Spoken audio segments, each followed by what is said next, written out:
part 7 of why I can't homeschool. One thing that we know that holds a lot of people back is that transition stage. So going from a public school to a homeschool. So if you have your kids currently in public school right now, it can be scary taking them out and putting them in a homeschool where they're going to kind of be isolated and just at home. I know personally, as I've done it now twice. The first time when we traveled full time, we pulled our daughter out.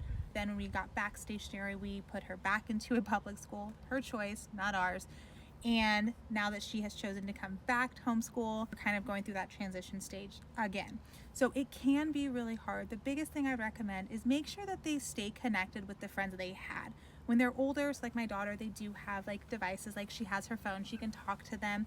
But make sure if they're maybe younger, see if you can reach out to those parents, do play dates with them. That will really help kind of ease that transition, and also make sure you're taking your kids out to do things. So whether that's going to a park to meet other kids, going to museums, take them out and do things where there are other kids. It'll really help with that transition. Don't just have them sit at home in front of a book, because it's not going to be an easy transition. Know your kid, know if they like to have a schedule. So like my daughter really likes, she does like waking up at a normal time. If she sleeps all day, even though she likes to sleep, she feels like she hasn't accomplished anything for her day, which is exactly how I am. So making sure that I kind of wake her up at a normal time to get her day started does help.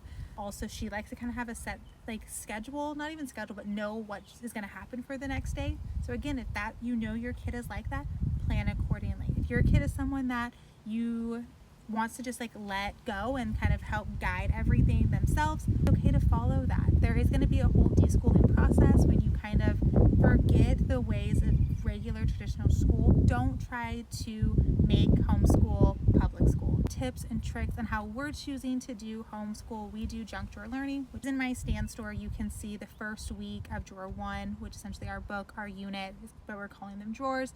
You can check it out, see how we're doing homeschool. We are choosing to do it in a fun way that sparks curiosity and having learning be fun and enjoyable. So if that's something you want for your kids, make sure you go check that out. If you guys have any other questions, concerns, anything else related to homeschool, make sure you leave them in the comments. I will make sure I get to them as soon as I can.